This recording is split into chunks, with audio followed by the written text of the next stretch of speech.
Hari ini, mari kita mempelajari firman Tuhan dengan judul khotbah, Orang yang Mencari Tuhan. Selama kita menempuh jalan iman, kita menghadapi banyak kesulitan dan halangan.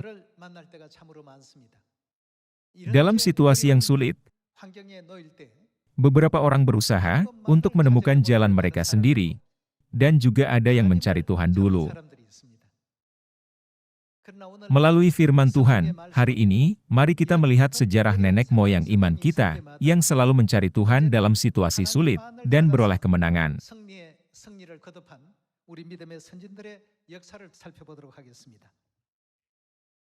Demikian juga, ketika kita menghadapi kesulitan, kita tidak boleh hanya mencari solusi, tetapi seharusnya mencari Tuhan terlebih dahulu.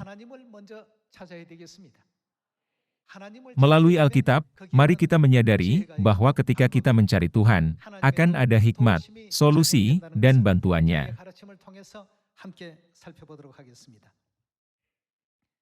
Saat kita percaya kepada kekuatan Tuhan, kita bisa mencari Tuhan setiap kali ada kesulitan.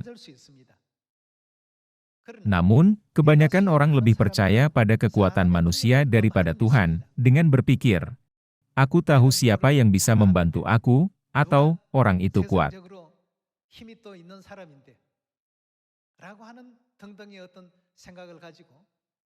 Mereka mencoba menyelesaikan masalah melalui tenaga manusia. Tentu saja, jalan seperti itu mungkin tidak buruk,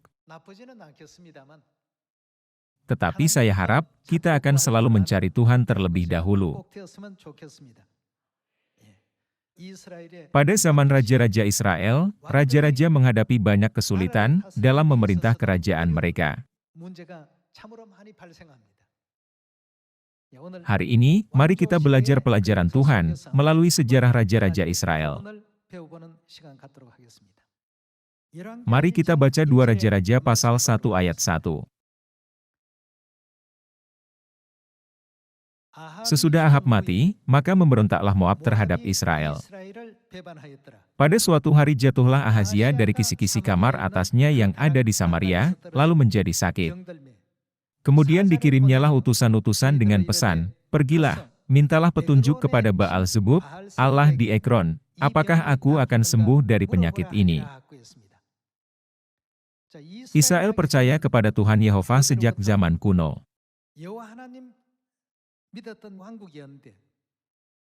Namun, Raja Ahazia tidak bertanya kepada Tuhan, apakah dia akan sembuh dari penyakitnya, tetapi sebaliknya, dia bertanya kepada dewa lain. Ayat 3. Tetapi berfirmanlah malaikat Tuhan kepada Elia, orang Tisbe itu, "Bangunlah, berangkatlah menemui utusan-utusan Raja Samaria dan katakan kepada mereka, apakah tidak ada Allah di Israel, sehingga kamu ini pergi untuk meminta petunjuk kepada Baal-Zebub, Allah di Ekron?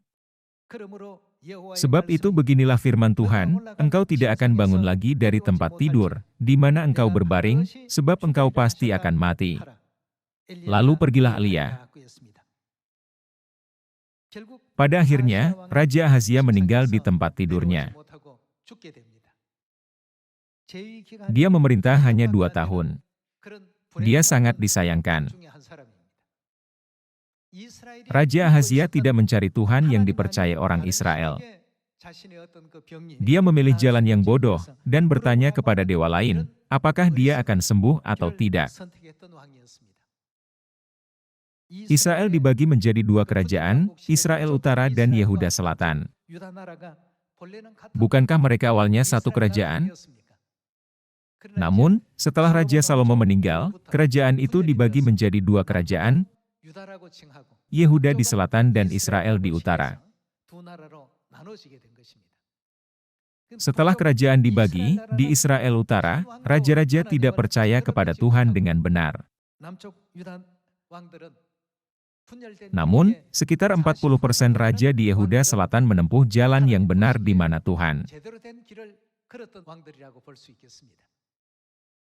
Di dalam sejarah raja-raja, mari kita lihat riwayat singkat dari Raja Yosafat. Raja Yosafat memerintah atas Yehuda Selatan selama 25 tahun. Dia bekerja dengan rajin di sisi Tuhan. 2 Tawarikh pasal 20 ayat 1 kita baca. Setelah itu, Bani Moab dan Bani Amon datang berperang melawan Yosafat bersama-sama sepasukan orang Meunim. Karena orang Moab dan orang Amon tinggal di dekat perbatasan Israel, mereka selalu menjadi ancaman bagi Israel.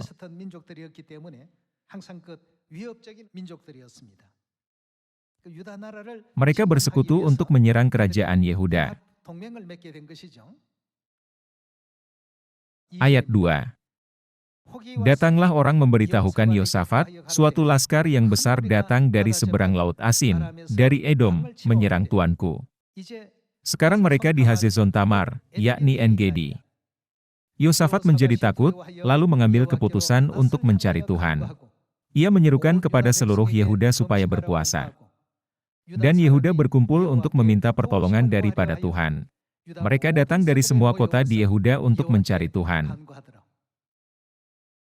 Saat Raja Yosafat mendengar berita ini, dia segera mencari Tuhan. Hal pentingnya ada di ayat 12, jadi mari kita baca ayat 12. Ayat 12 kita baca. Ya Allah kami, tidakkah Engkau akan menghukum mereka? Karena kami tidak mempunyai kekuatan untuk menghadapi laskar yang besar ini, yang datang menyerang kami. Kami tidak tahu apa yang harus kami lakukan, tetapi mata kami tertuju kepadamu. Memang ada berbagai cara lain, tetapi dia ingin mengetahui, apakah kehendak Tuhan dulu. Maka dia berdoa kepada Tuhan, bagaimana kami bisa menghentikan musuh-musuh kami? Kami tidak punya kekuatan apapun, tetapi kami hanya memandang Engkau. Ya, Tuhan, berikanlah kami kemenangan dalam peperangan ini. Ayat 14. Lalu Yahaziel bin Zaharia bin Benaya bin Matanya, seorang Lewi dari Bani Asaf, dihinggapi roh Tuhan di tengah-tengah jemaah, dan berseru, camkanlah, hai seluruh Yehuda dan penduduk Yerusalem dan tuanku Raja Yosafat, beginilah firman Tuhan kepadamu, janganlah kamu takut dan terkejut karena laskar yang besar ini, sebab bukan kamu yang akan berperang melainkan Allah. Besok haruslah kamu turun menyerang mereka. Mereka akan mendaki pendakian Ziz, dan kamu akan mendapati mereka di ujung lembah, di muka padang gurun Yeruel.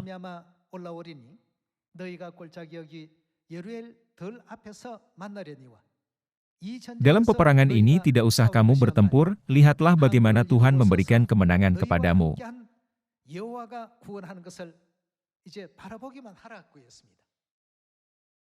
Tuhan berkata kepada mereka, lihatlah hasil yang kuberikan kepada mereka, yang mencari aku dan bergantung padaku.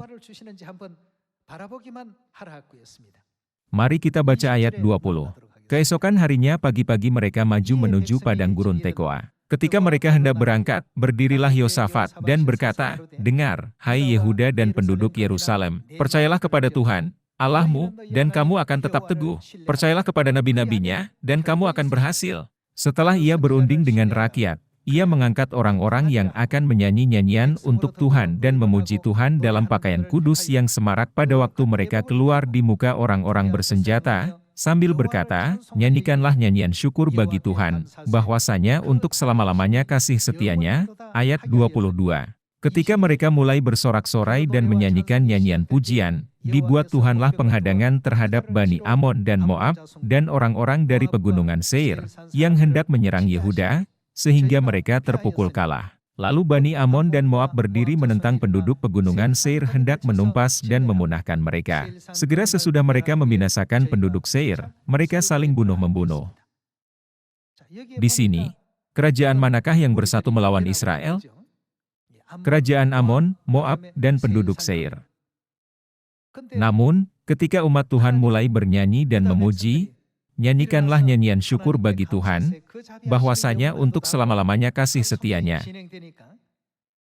Sebuah keajaiban terjadi.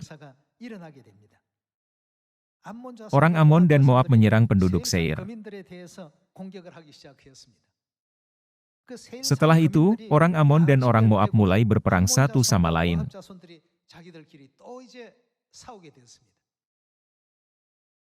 Ketika prajurit Gideon menyerang tentara Midian, orang Midian saling membunuh dengan pedang dan tombak mereka. Hal yang sama terjadi di sini.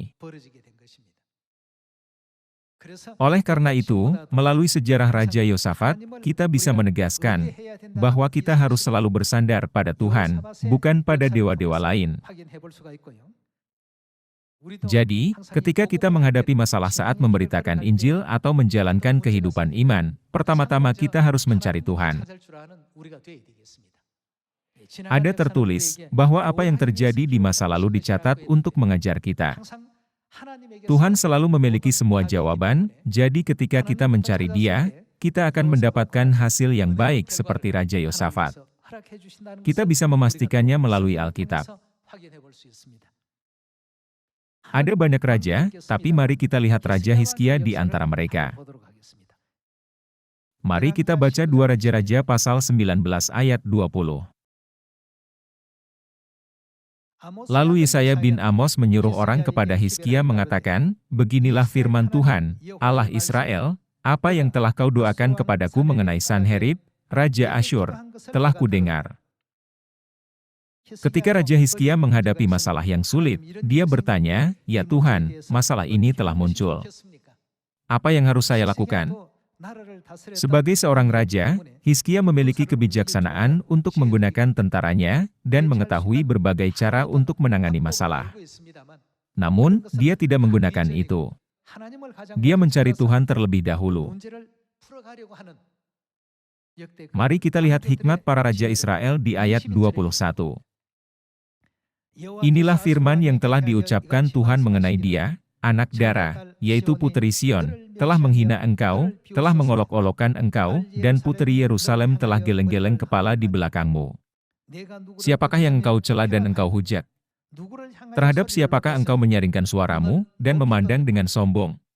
Terhadap yang Maha Kudus Allah Israel.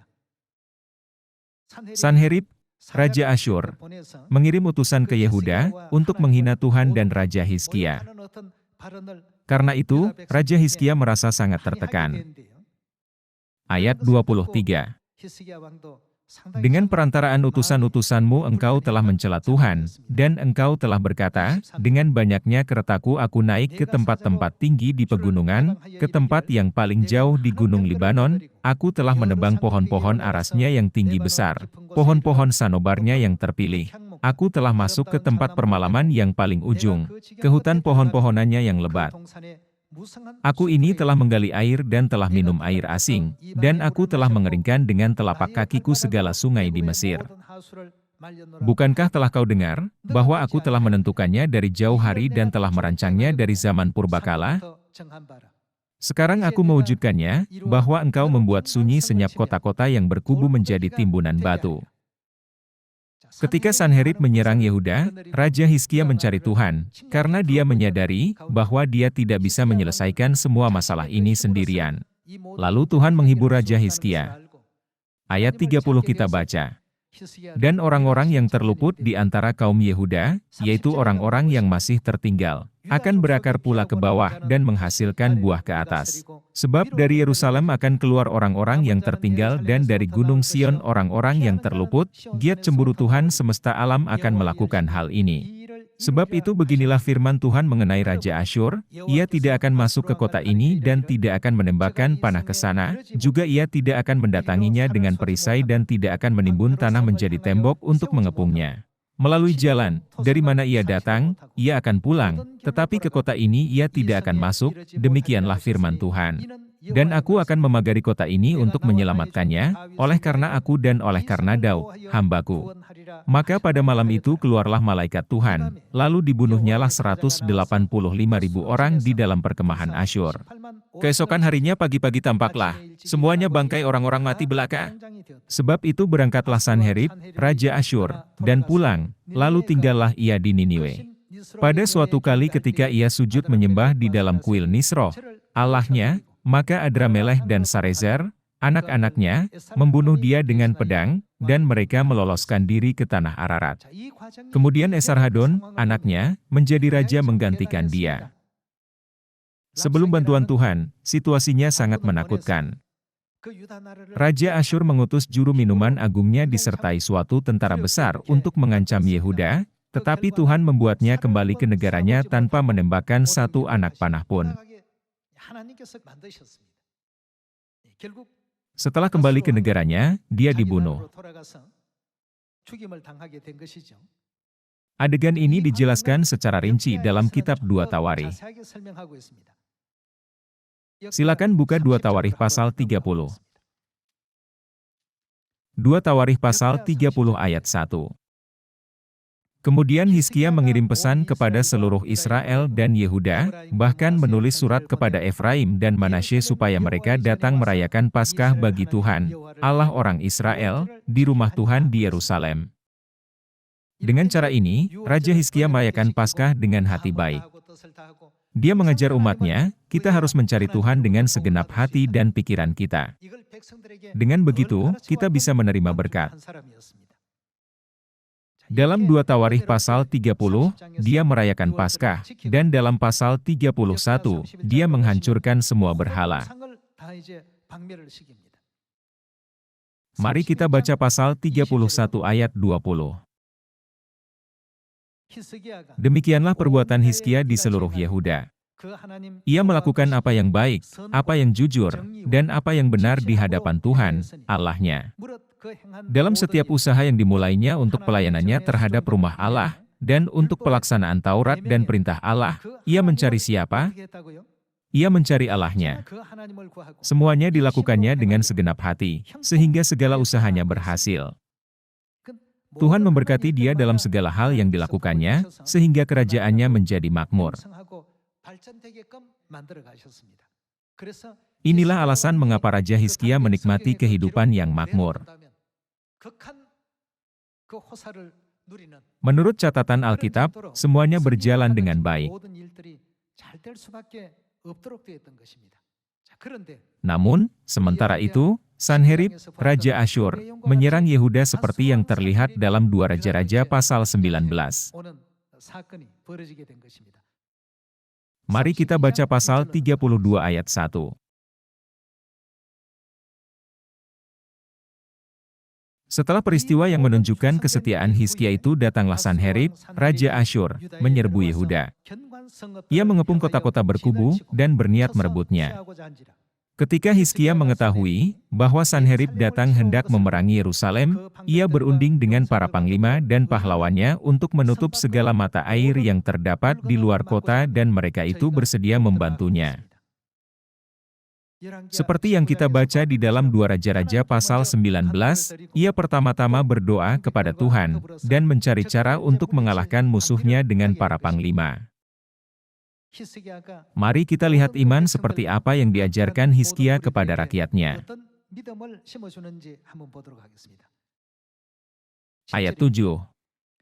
Kuatkanlah dan teguhkanlah hatimu. Janganlah takut dan terkejut terhadap Raja Asyur serta seluruh laskar yang menyertainya, karena yang menyertai kita lebih banyak daripada yang menyertai dia. Yang menyertai dia, yaitu Raja Asyur dan tentaranya, dan yang menyertai mereka adalah tangan manusia, tetapi yang menyertai kita adalah Tuhan, Allah kita, yang membantu kita dan melakukan peperangan kita.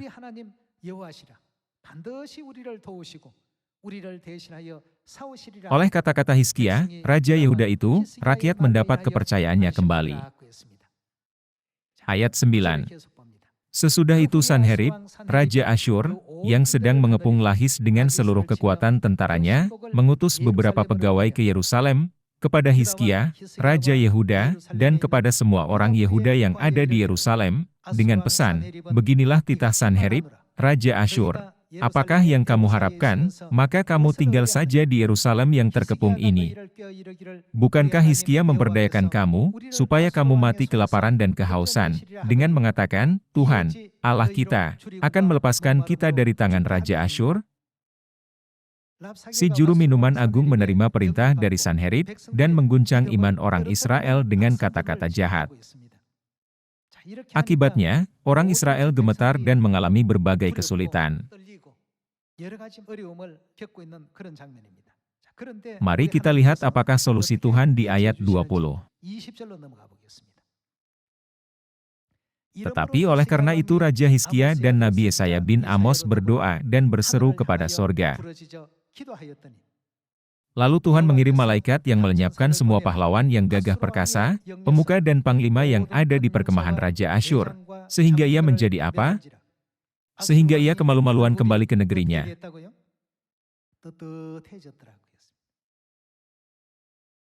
Raja Asyur membual tentang kekuasaannya, mengancam Yehuda, dan mengutus panglimanya untuk menghujat Tuhan dan Raja Hizkia. Namun, Tuhan membinasakan semua 185.000 tentara dalam satu malam. Raja Asyur kembali karena malu. Ungkapan ini tidak ada dalam 2 Raja-Raja pasal 19.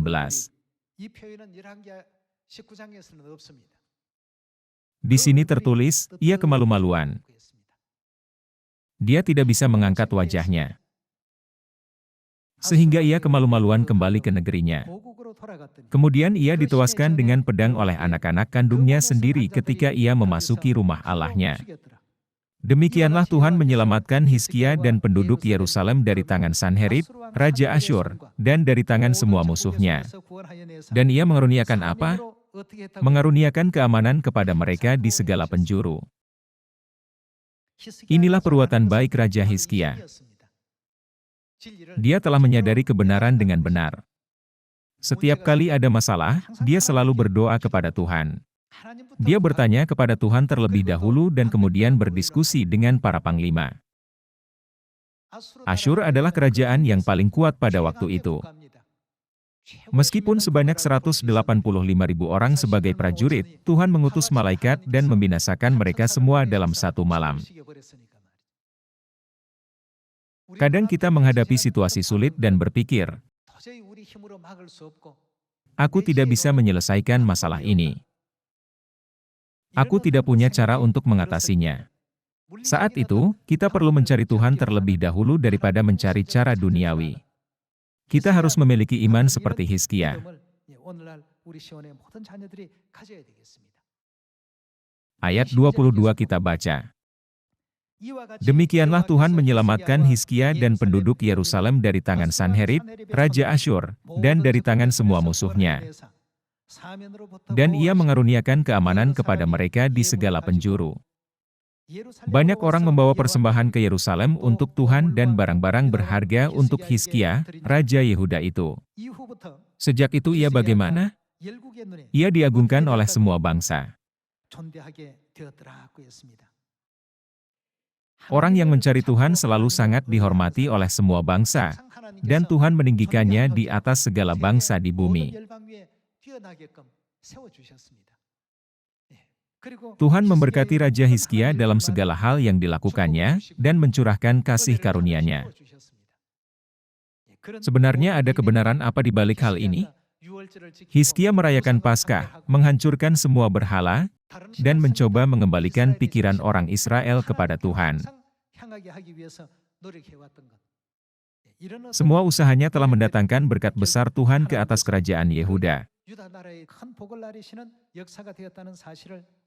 Saya harap kita juga akan selalu berdiri di sisi Tuhan, mencari Tuhan terlebih dahulu, dan kemudian mulai bergerak maju di zaman ini. Kalau ada orang yang selalu mencari Tuhan dulu dan yang lain selalu mencari caranya sendiri,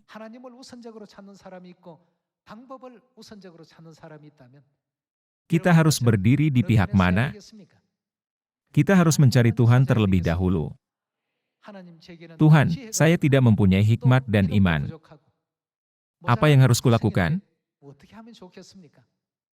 Tolonglah saya agar saya tidak bersandar pada orang lain, tetapi selalu bersandar pada Engkau sebagai umat-Mu. Saat kita berpikiran seperti ini, segalanya akan berjalan dengan baik. Semua masalah pasti akan diselesaikan dengan mudah, Sama seperti kerajaan Yehuda sudah menjadi makmur pada zaman Raja Hizkia. Bahkan dalam keadaan seburuk apapun, Tuhan selalu memberikan jalannya kepada orang yang mencarinya. Mari kita baca 1 Samuel pasal 17. Ayat 1 kita baca. Orang Filistin mengumpulkan tentaranya untuk berperang, mereka berkumpul di Soho yang di tanah Yehuda dan berkemah antara Soho dan Azeka di Efes Damim. Saul dan orang-orang Israel juga berkumpul dan berkemah di lembah Tarbantin, mereka mengatur barisan perangnya berhadapan dengan orang Filistin.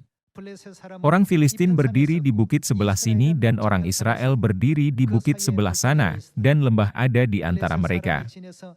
Lalu tampillah keluar seorang pendekar dari tentara orang Filistin. Namanya Goliat, dari Gat. Tingginya 6 hasta sejengkal. Ketopong tembaga ada di kepalanya, dan ia memakai baju zirah yang bersisik. Berat baju zirah ini 5.000 shikal tembaga. Dia memakai penutup kaki dari tembaga, dan di bahunya ia memanggul lembing tembaga. Saudara-saudari, Goliat adalah raksasa yang hebat, bukan? Raksasa besar ini sedang menghina Tuhan dan tentaranya, tetapi tidak ada yang melangkah maju untuk memprotesnya. Itu karena tidak ada yang bisa melawannya. Semua orang gemetar di depan Goliat. Raja Saul pun bukan apa-apa di depan Goliat. Mereka tidak tahu apa yang harus dilakukan. Pada saat itu, muncullah seorang anak muda bernama Daud yang telah diurapi Tuhan. Mari kita baca 1 Samuel pasal 17 ayat 45. Tetapi Daud berkata kepada orang Filistin itu, "Engkau mendatangi aku dengan pedang dan tombak dan lembing, tetapi aku mendatangi engkau dengan nama Tuhan semesta alam, Allah segala barisan Israel yang kau tantang itu." Mereka yang mengandalkan Tuhan akan selalu menang pada setiap zaman. Ukuran badan Daud tidak sebanding dengan badan Goliat. Banyak orang mengira Goliatlah pasti akan menang. Namun, hasilnya benar-benar berbeda.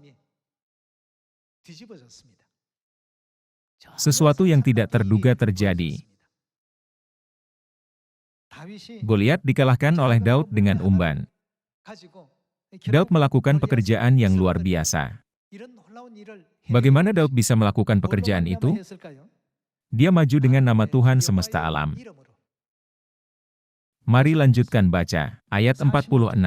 Hari ini juga Tuhan akan menyerahkan engkau ke dalam tanganku dan aku akan mengalahkan engkau dan memenggal kepalamu dari tubuhmu. Hari ini juga aku akan memberikan mayatmu dan mayat tentara orang Filistin kepada burung-burung di udara dan kepada binatang-binatang liar, supaya seluruh bumi tahu bahwa Israel mempunyai Allah, dan supaya segenap jemaah ini tahu bahwa Tuhan menyelamatkan bukan dengan pedang dan bukan dengan lembing.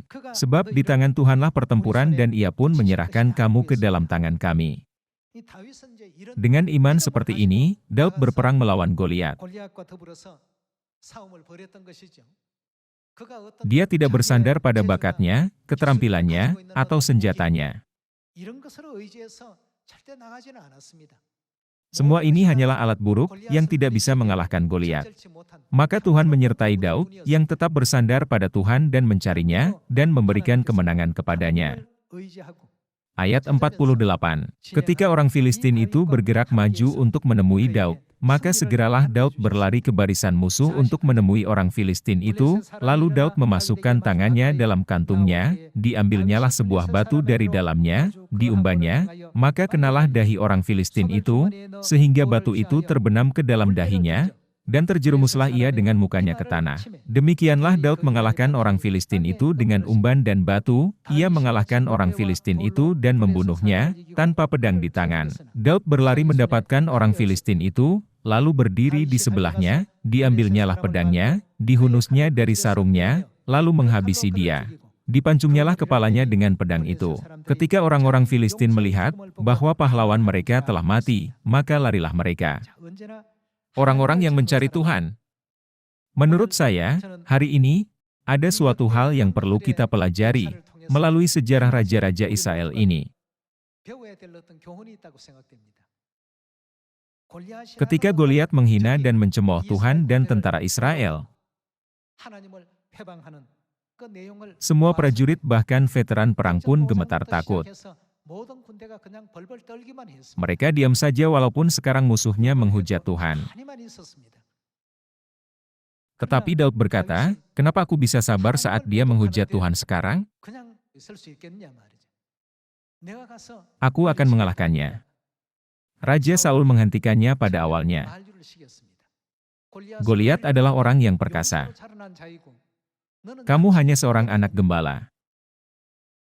Waktu itu, Daud masih anak muda yang tidak bisa dipilih sebagai tentara, maka dia menggembalakan domba-domba di rumahnya. Ketika Saul tidak mengizinkan Daud pergi melawan Goliat, Daud berani berkata kepada Saul, "Apabila singa datang dan menerkam seekor domba yang kugembalakan, saya menangkap janggutnya lalu menghajarnya, membunuhnya, dan melepaskan domba itu." Tuhan selalu melindungi saya untuk saya menang. Raja Saul mendengar perkataan Daud itu, dan mengenakan baju perangnya kepada Daud.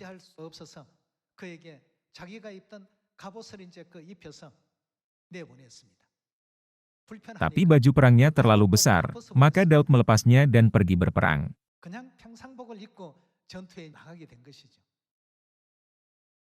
Dalam situasi jasmaninya, tampaknya mustahil bagi Daud untuk menang.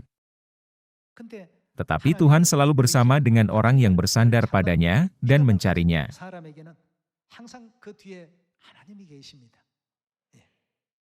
Karena Tuhan selalu membantu mereka, mereka tidak akan kalah, walaupun orang yang 10 kali atau 100 kali lebih besar daripada Goliat. Selama kita bekerja untuk Injil, kita semua menghadapi banyak kesulitan seperti kesulitan pribadi dan kesulitan gereja. Kita tidak boleh menyerah karena hanya berusaha mencari cara sendiri. Sebaliknya, siapa yang harus kita cari? Kita harus selalu mencari Tuhan. Karena di dalam Matius pasal 28, Tuhan sudah berjanji bahwa Dia menyertai kita senantiasa. Sampai kapan? Aku menyertai kamu senantiasa sampai kepada akhir zaman. Daud pasti telah berdoa kepada Tuhan, "Tuhan, Engkau ada di sampingku, bukan? Aku mau berperang dengan Goliat sekarang. Tolong bantu aku." Makanya dia hanya membawa beberapa batu untuk berperang melawan Goliat, bukan? Dia tidak membawa pedang atau tombak. Demikian juga, Tuhan selalu menyertai orang yang mencarinya, dan memberikan kemenangan kepadanya pada setiap zaman. Hal yang sama juga terjadi pada Raja Hizkia dan Raja Yosafat. Tuhan memberikan kemenangan kepada Raja Yosafat, Raja Hizkia, dan Daud dalam pertempuran melawan Goliat. Semua cerita ini benar-benar terjadi di masa lalu.